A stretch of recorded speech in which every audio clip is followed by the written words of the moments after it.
Good morning. I'm realizing that my little PowerPoint this morning left the phrase subtitle there where I was supposed to put something if I wanted to. Normally the slideshows get rid of those little reminders, but check that. All right, sorry about that. Well, it's good to see you. It's good to be here with you. I may not need that. We'll see. We'll pull it out if we need it. That's the very reason why I checked, because I had said something to Shelley. I said, Jerry's here. He'd probably like to play. And she said, oh, I'm going to let him play. And and then I was like, wait, did he know he was playing, or was that just a surprise on you? So thank you for that. Was beautiful. I love it. I must say that Keith and my kids grew up together. Right. And Shelley as well. There she is. She's so we've known one another for a number of years. Yeah, a long time. I was in Tammy's grade all the way through, his middle daughter, right? Middle daughter, all the way through elementary school and into high school. I was in the garbage business for 20 years at least, 25 years probably now that I think about it. And I used to save goodies out of the trash. So Keith used to come out when he was a kid, he'd come out and find bicycle parts. Yeah, I remember it well. I didn't want to give them to him because he'd probably bother me all the time. I always tried to give them to him for a little bit. Yeah, Nothing.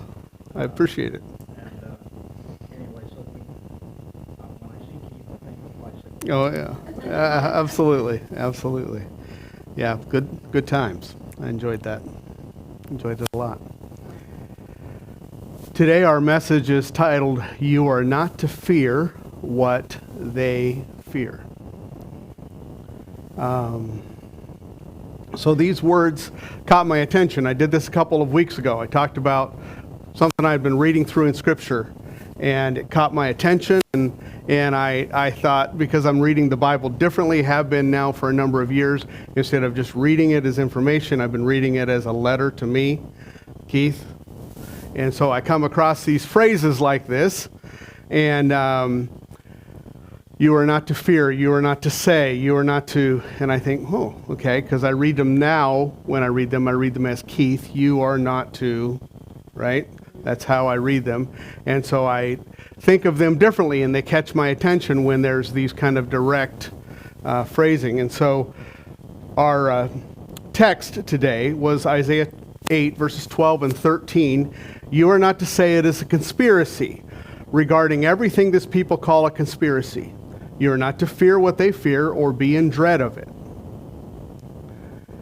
It is the Lord of armies whom you are to regard as holy, and he shall be your fear, and he shall be your dread. Now this is the New American Standard Bible. The New King James will have it a little different, so will some of the others. But let's have a prayer and we'll get going. Father, I thank you so much for your many blessings. I thank you for the opportunity to gather here on this rainy but relatively warm Sabbath day. Thank you for the freedoms that we still have for a while longer to worship you and to follow you as we see fit. Lord, I ask that you would guide us in this journey, that you would teach us and grow us, that we would become more like you, follow your plans. In Jesus' name, amen. It's a conspiracy. You've heard this before, right? Anybody here not heard a conspiracy theory? Anybody here not heard a conspiracy theory in the last 24 hours? Right? I mean, they're everywhere. It's constant. There's this constant feed of conspiracy theories that are out there. How many have been involved? That's the next one. How many, right? Sharing or been involved in some way in a conspiracy theory? They're all around us. They swirl around us, these conspiracy theories. And it was comforting to me in some ways to know that it's not a new idea. Turns out that all the way back in Bible times, they had conspiracy theories, right? And so this text is talking about this. We're going to expand this out just a little bit, moving back to verse 11 here in Isaiah 8, beginning in verse 11. For so the Lord spoke to me with mighty power and instructed me not to walk in the way of this people. You are not to say it is a conspiracy theory. Conspiracy. Regarding everything this people call it's a conspiracy, and you are not to fear what they fear or be in dread of it. It is the Lord of armies whom you are to regard as holy. He shall be your fear. He shall be your dread. And then verse 14, the first phrase of verse 14 really catches my attention. Then he will become your sanctuary. It's the Lord of armies you are to regard as holy. He shall be your fear. He shall be your dread. And then he will become your sanctuary. I like that. Now, I want to remind you that chapters and verses were not in the Bible when it was written. It's not like Isaiah said, I'm going to stop that thought there and continue and start something new in verse 15. So as you read this, one of the things that you should understand is that first phrase of verse 14 is part of the thought in verse 13, right? That's all connected. That's not a separate thought process. Editors later on have added chapters and verses so we could find things in the Bible. So believing a conspiracy is easy. Very easy. They're out there. They're all around us. As a pastor, I think I've talked about this before, I hear a lot of them. That's one of the things nobody prepared me for. Nobody said to me, when you become a pastor, beware that everybody that you know will come to you with the conspiracy theories that they're hearing, right? And they're all going to ask you to tell you whether that's true or not. Well, I can't tell you whether it's true or not. I don't know those things. I don't have any knowledge beyond what anybody else has of what's true and what's not true. What I know is that this book is true. That I know. Other things, COVID a few years ago, this was a big thing, and to this day, people argue about COVID, what it was, how it was created, all the various different aspects of that. And in some communities, in some churches, it was something that became an extremely divisive point, right, on that. You know who likes conspiracy theories? Satan loves conspiracy theories because they divide God's people. That's what he's after. He wants people to take their eyes off of God. He wants them to get focused on things. Now, are some of these conspiracies real? Yeah, probably. You know what? People are always trying to figure out ways to get more money, more power, or more whatever. That's human nature. That's what we do, right? So is there some conspiracy theories that are out there that are real? Yeah. Yes, indeed they are.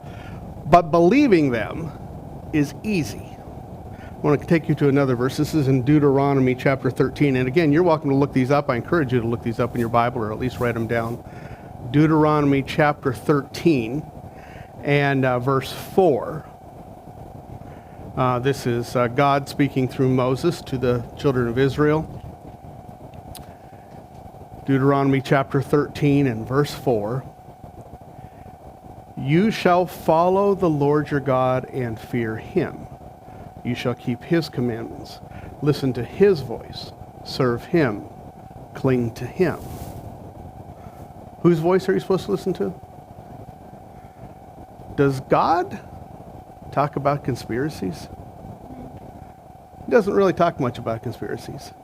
He doesn't even give a whole lot of time and energy to Satan. He talks about Satan and who he was and where he fell from so that we'd understand things. But he doesn't even spend a whole lot of time pointing out how wrong he is. Instead, God focuses on what's right, what's true, what's accurate, right? That's his primary way of doing business. So this is one of the things that I want you to understand. This is the natural versus the spiritual, if you will. Fear is easy. The conspiracy, the fear, that's easy. Learning to trust God is harder. So I want to take you back to that text in Isaiah 8. Open it with me because we're going to look at it several different times. Isaiah 8. And this is the main text, if you will. Isaiah 8.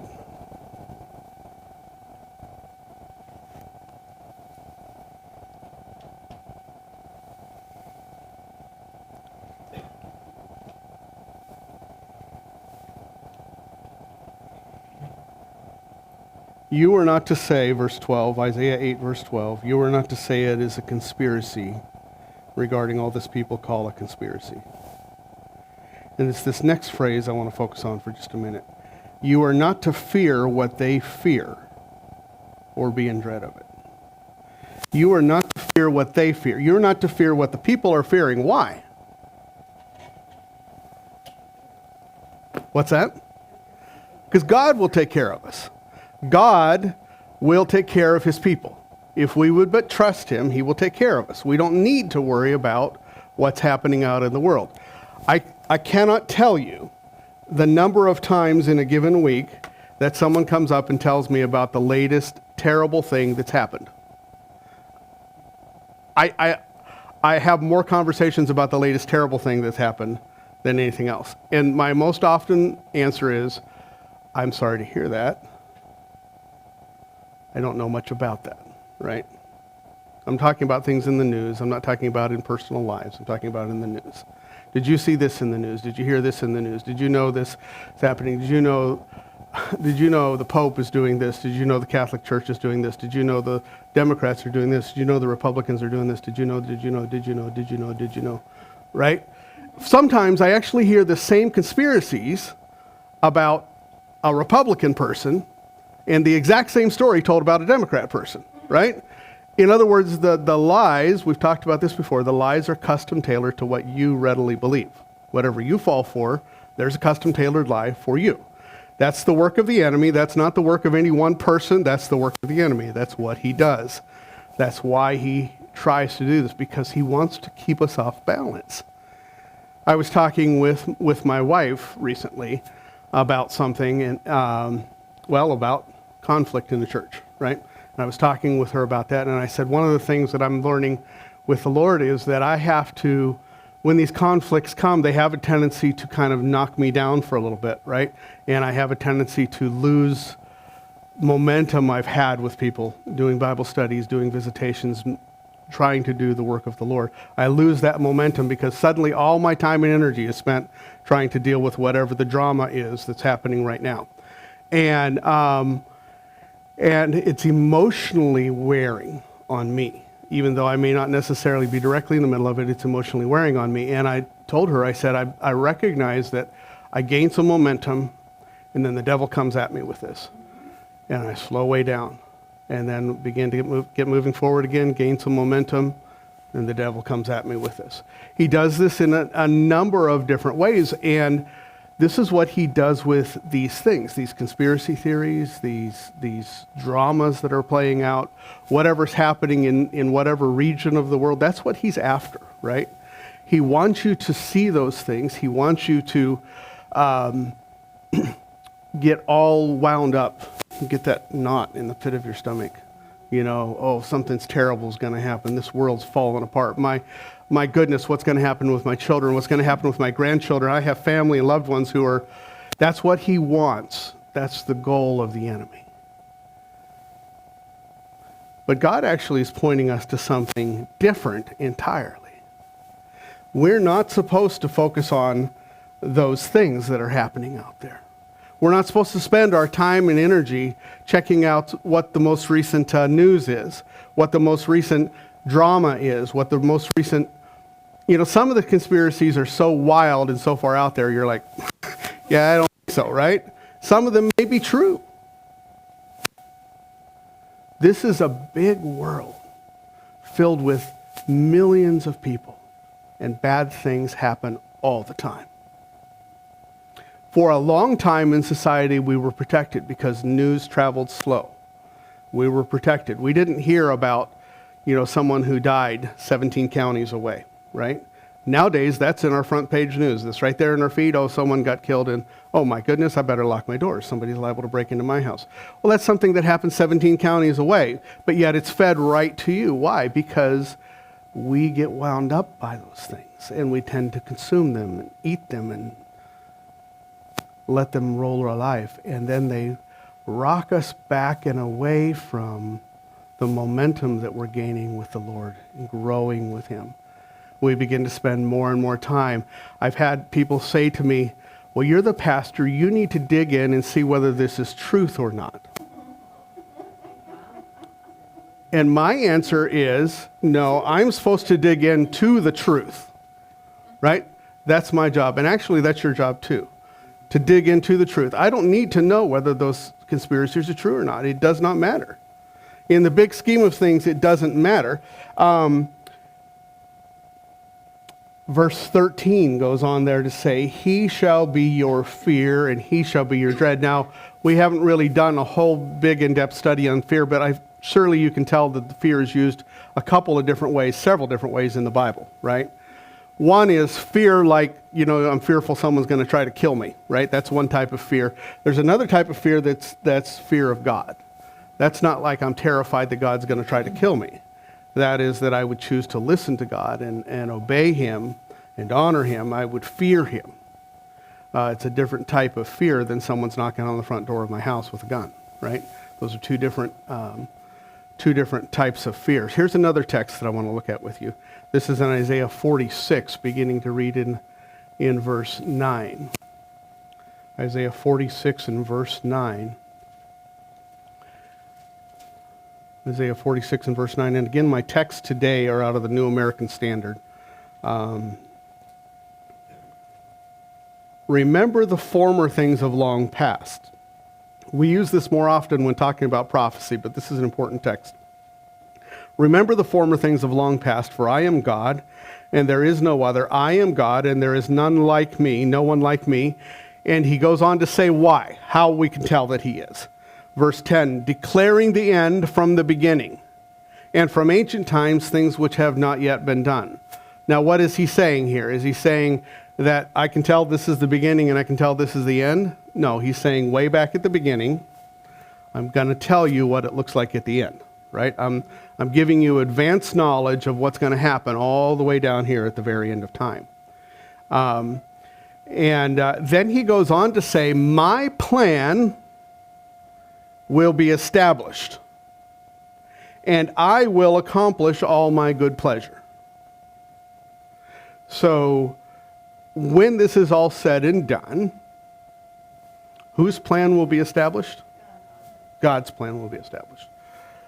He will accomplish what he has in mind in the way that he has it in mind. We're in a sinful world. The enemy certainly has power here. Terrible things happen here. But in the end, God has things under control. He has things figured out. He gives us prophecies, and specifically here, so that we can learn to trust him. Trusting can be hard. We've talked about this in terms of stewardship. When God asks for 10% of the money that he's given us, 10% of the income that he's given us, it's not because he's going broke. That's not why. He owns the cattle on 1,000 hills. He has no limits to what he can do. Trusting God with our money is like, it's Faith 101. It's that freshman level class on how to trust God. Right? That class that says, that sets the basic foundations. Turns out that if I give God a portion of my money, the specific portion that he asked back, 10%, turns out that he can make my life better, smoother, everything go better than I can do with all of my money. He just can do it. That's how he works. And it's about trusting him. That's why he asks us to tithe. It's for our purpose, not for his purpose, not even really for the purpose of his church. It's for our spiritual growth and our ability to trust who he is and what he will do for us. Daniel 2. This is another kind of important text in this thought process. Daniel chapter 2. What happened in Daniel chapter 2? Anybody? Daniel 2. Somebody had a dream. Nebuchadnezzar had a dream, and it was of a big statue, right? And he was made of gold and silver and bronze and iron and clay. Remember this? Okay.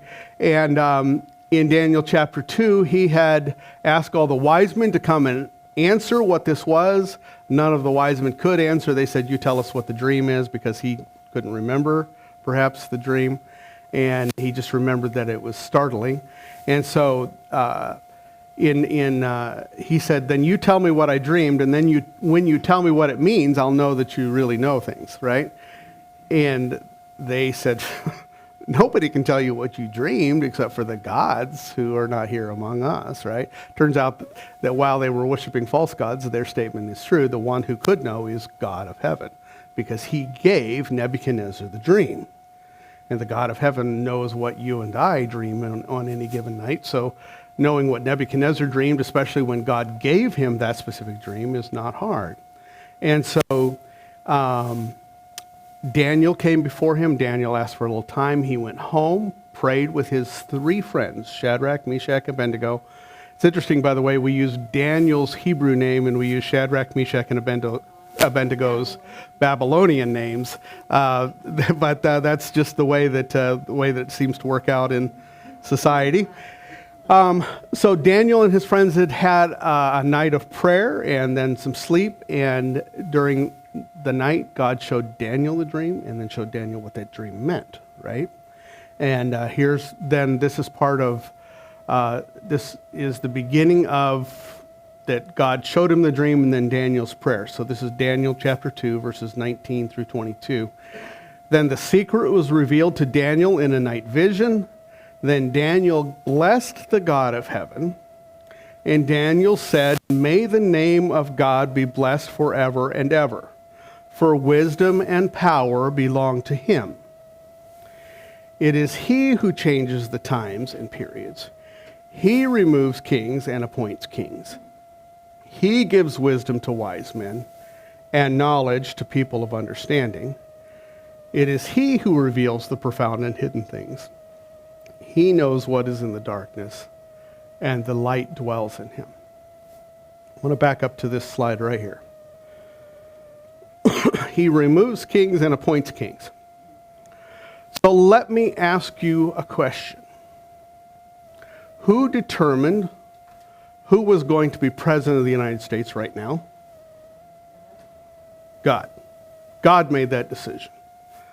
The Republicans did not make the decision. The Democrats did not make the decision. The conspiracy theorists did not make the decision. The God of heaven determined that at this point in time, we would have this person for his purposes. Now, God's purposes are not always understood. And maybe some of you are sitting here going, yeah, that's right. He is pushing through the right thing. He's headed this nation in the right direction. Okay, fine. God is doing this for his purposes. Maybe you're sitting in the pew going, oh, this guy is terrible. Why would God choose someone like this? Well, God has his purposes that we do not understand. We see a little picture colored by the upbringing, the society in which we lived, all the experiences that we've had. It's colored, and we say, well, this is a good man, or no, this is not a good man. The point being, God has a reason why the person who is president right now in the United States is president. He has his reasons. We don't always know God's reasons, right? Who's going to be the next leader in Iran? Who's going to choose who the next leader in Iran is? Well, you know what? God is going to choose that. Who's going to figure out what happens in Venezuela? Well, you know what? God is doing that. And in Russia, God is figuring that one out too. God has things figured out. Sometimes we get a little bit wound up and we say, well, you're on the wrong side. Well, you got this, and sometimes somebody will say to me, what, you voted this way, or you didn't vote, or you did whatever? And I'm like, you do understand that God is in control. God makes the decision. I could get 100 million of my very closest best friends to all vote exactly what I think is right, and God will still have the person he wants to be in charge. That's how God works. God has the picture figured out from beginning to end. He's able to tell us how this all works, how it all plays out. He knows where we're at in Earth's history. He knows what the next events are that are coming, and he knows who needs to be in place for those events to happen. That's the reason why we don't have to worry about conspiracies. Why worry about the little puppets on the string when we can know the puppet master? Right? Why worry about, that's probably not an ideal analogy. Why worry about the here's another one, pawns on the chessboard, right? When we could actually know the person moving the pawns, right? We could spend all of our time and energy and look at those little pawns coming towards us and go, oh, those terrible people. Or we could understand that God has a bigger picture in mind. He sees things that we don't see.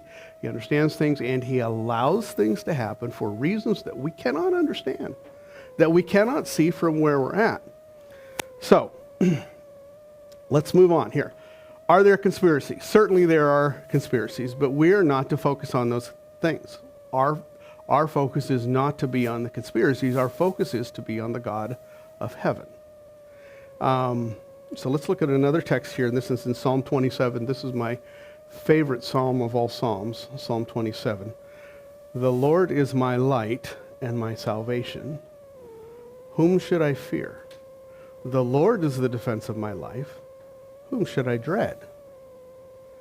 Verse 2, when evildoers come upon me to devour my flesh, my adversaries and my enemies, they stumbled and fell. If an army encamps against me, my heart will not fear. If war arises against me, in spite of this, I am confident. The one thing I have asked of the Lord, and that I shall seek, that I may dwell in the house of the Lord all the days of my life, to behold the beauty of the Lord, to meditate in his temple. For on the day of trouble, he will conceal me in his tabernacle. He will hide me in the secret place of his tent. He will lift me up on a rock. Why don't I have to fear?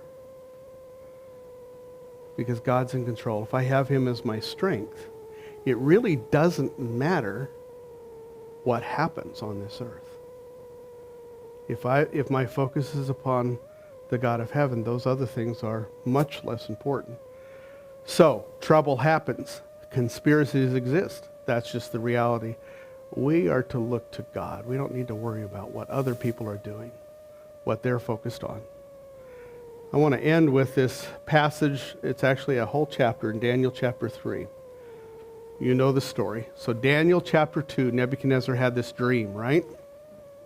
He had this dream of this giant statue made of different metals. And one of the things that Daniel made clear, God made clear through Daniel to Nebuchadnezzar, was that his kingdom would end. He was the head of gold. You, O Nebuchadnezzar, are this head of gold. After you shall come another kingdom inferior to yours, the chest and arms of silver. We know that now, looking back on history, we know that to be the Medes and the Persians that overthrew Babylon. Nebuchadnezzar was not a man who was in favor of his kingdom ending. Nebuchadnezzar liked the idea that he was the head of gold. As a matter of fact, he'd like to be the head of gold, and the chest and arms of gold, and the belly and thighs of gold, and the legs of gold, and the feet of gold. That's right. And his kingdom would last forever and ever, and there'd never be a rock. As a matter of fact, the rock would be turned to gold and sitting right there for him to hold, right? That's what Nebuchadnezzar's dream was. He didn't ever want anything to change the fact that he was in charge. And so one of the things that he did next was to build something. And we're going to read about it here in Daniel chapter 3. And I'm just going to take the time, follow through with me. Nebuchadnezzar the king made an image of gold, the height of which was 60 cubits. Don't be surprised. Don't think, well, this is just random. It happened after chapter 2. No, this is directly tied to this dream that he had. Its height was 60 cubits. Its width was 6 cubits. And he said this is about 90 feet tall, okay? He set it up on the plain of Dura in a province of Babylon. Then Nebuchadnezzar the king sent word to assemble the satraps, the prefects, the governors, the counselors, the treasurers, the judges, the magistrates, all the rulers of the province to come to the dedication of the image that Nebuchadnezzar the king had set up. Now, before we move on, 4 men had been involved in praying about this dream. You remember these 4 men? Daniel, Shadrach, Meshach, and Abednego. Now, we're not told in Daniel chapter 3 where Daniel was. We can assume quite reasonably that he did not bow to the image, but he's not told about in this story. Many suspect that Nebuchadnezzar knew what was happening and he sent Daniel away because he knew Daniel would not bow, right? But these men knew the dream. They knew about this image. They knew what this looked like. They had prayed about it. They had talked to God. They knew what it meant. All four of them knew this. Do you think it came as a surprise to them when the king began building a giant image on the plain of Dura? No. Do you think they knew what this image was? Yes, indeed, they did. You know how when they're building something nowadays, you drive by this place that's been vacant for a long time, and then suddenly one day you go by and there's excavators out there digging things, and then there's somebody out there raising steel up, and you think, I wonder what they're building there, right? And as it begins to take shape, you begin to talk to other people, and you say, you know what's going into this place here? People go to community meetings and try to figure all these things out. Well, trust me, those things happened back then, right? People began to discuss, what do you think this is out here? And pretty soon these four men, they know what this is. They know what Nebuchadnezzar's building. They're well aware of it. And so here they are, and they're aware of what's going to happen. Verse 3, the satraps, the prefects, the governors, the counselors, the treasurers, the judges, the magistrates, all the rulers of the provinces were assembled for the dedication of the image that the king had set up. And they stood before the image that Nebuchadnezzar had set up. Do you think they knew what was going to happen next? Do you think this came as a surprise to them that they were going to have to bow down to this? No, I don't think it did. I think everybody had become aware. Certainly these young men knew what was going to happen. Verse 4, then the herald proclaimed loudly, to you the command is given, O peoples, nation, men of every language, that at the moment you hear the sound of the horn, the flute, the lyre, the trigon, the psaltery, the bagpipe, and all kinds of music, you are to fall down and worship the golden image that Nebuchadnezzar the king has set up. Whoever does not fall down and worship shall be immediately cast into the midst of the blazing fire. Therefore, at that time, when all the people heard the sound of the horn, the flute, the lyre, the trigon, the psaltery, the bagpipe, and all kinds of music, all the peoples, nation, men of every language fell down and worshipped the golden image that Nebuchadnezzar the king had set up. Verse 8, for this reason, at that time, certain Chaldeans came forward and brought charges against the Jews. And they responded and said to Nebuchadnezzar the king, O king, live forever. You, O king, made a decree that every man who hears the sound of the horn, the flute, the lyre, the trigon, the psaltery, and the bagpipe, and all kinds of music is to fall down and worship the golden image. But whoever does not fall down and worship shall be cast into the midst of the furnace of blazing fire. There are certain Jews whom you have appointed over the administration of the province of Babylon, named Shadrach, Meshach, and Abednego.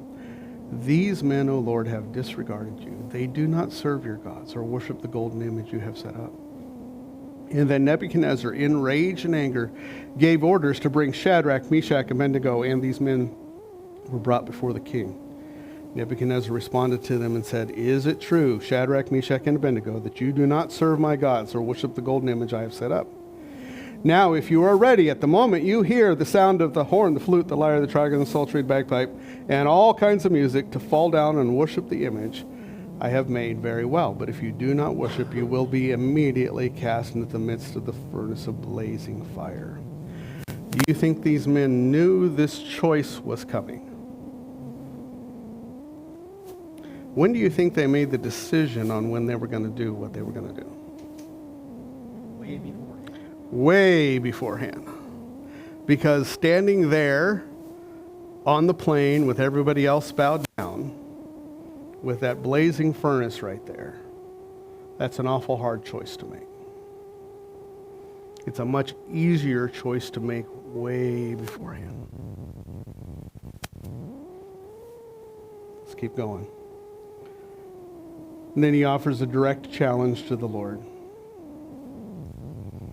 This is the last half of verse 15. But if you do not worship, you will be immediately cast into the midst of the furnace of blazing fire. And what God is there that can deliver you out of my hands? That's a mistake. right? You don't ever challenge God directly like that. Verse 16, Shadrach, Meshach, and Abednego replied to the king, O Nebuchadnezzar, we do not need to give you an answer concerning this matter. If it be so, our God whom we serve is able to deliver us from the furnace of blazing fire, and he will deliver us out of your hand, O king. But even if he does not, let it be known to you, O king, that we are not going to serve your gods or worship the golden image you have set up. Now we're going to stop right there. Next time we gather, we'll probably talk some more about this, because this is an important story, and it directly impacts your future. So there's a reason why we're going through this, and the reason why we're talking about this. This important story will be repeated in time. It will be repeated. It'll look a little different. The principles will remain the same. And so it's important that we understand this for now, or today. Right now, even now, that image is being built. If you do not recognize that image is being built in America, you need to open your eyes, because it is being built right now. And you cannot change that.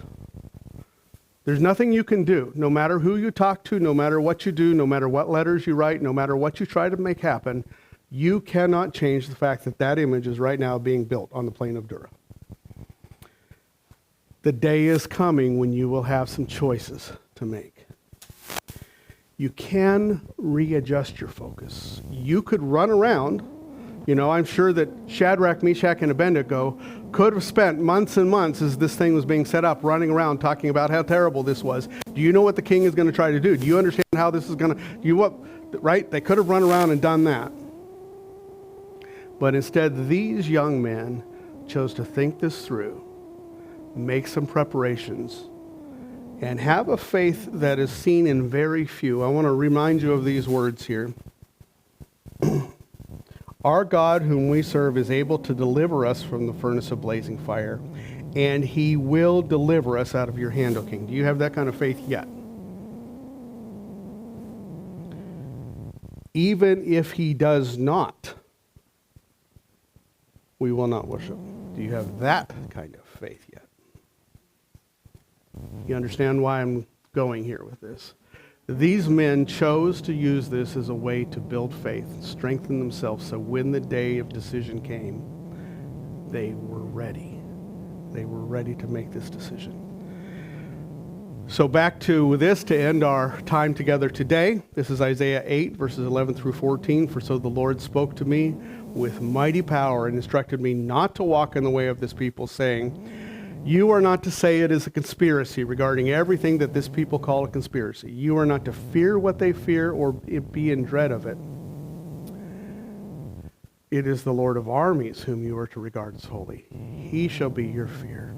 He shall be your dread. Then he will become your sanctuary. And next time we gather in 2 weeks, we'll talk about that. We have a closing hymn now, but